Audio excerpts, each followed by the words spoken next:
cool uses for XML sitemaps because, contrary to popular belief, they're not as boring as you might think.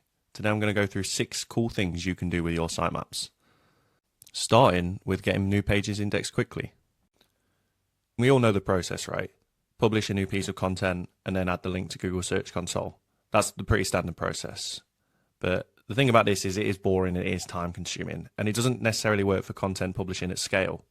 So what you can do instead is all your new pages, add them to a separate sitemap, and then follow along and add that new sitemap URL to the sitemap section in Google Search Console. And you can use it to get updated content indexed quickly. Again, using the same process that we did before, head to the sitemap section in Google Search Console and enter the sitemap URL. The only key difference here is we're going to be entering the URL of a new sitemap that we created, which contains the URLs for all your updated content. Again, it just gets that content index much faster, which is what we want to see. And what about quickly removing pages from Google's index? See, this is the thing. Google has a removals tool in Google Search Console, which is great. But the only problem is this is designed for temporary removals. If you're looking for a more permanent removal, what you can do is, again, add it into its own sitemap and then add it into the sitemap section in Google Search Console. Okay, last clip of Google Search Console now, but you can also use it to monitor your indexing at scale.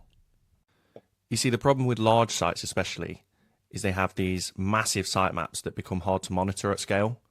So why not just split your sitemap into different sections and add each section into Google Search Console separately? That way you're looking and monitoring smaller sections of your website and it's much, much easier to manage. And this one's a bit of a shameless plug, but you can actually use SEO testing to monitor your sitemaps at scale.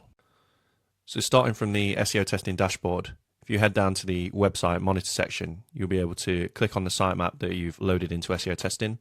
And from there, you'll be able to monitor your sitemap across different time periods to be able to see what URLs have been added, what URLs have been modified, and what URLs have actually been removed as well. So it's just a quick way to monitor them at scale and make that job really simple. Okay, home stretch now. But did you know you can actually use crawling tools like Screaming Frog or Sitebulb and crawl your sitemaps within those tools to find orphan pages? Let's use Screaming Frog as an example.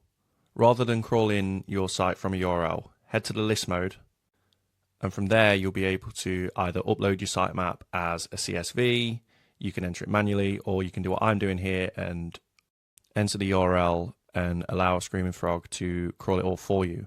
From there, you'll be able to do the standard audit process, audit the sitemap, find the orphan pages, and correct them as you go along.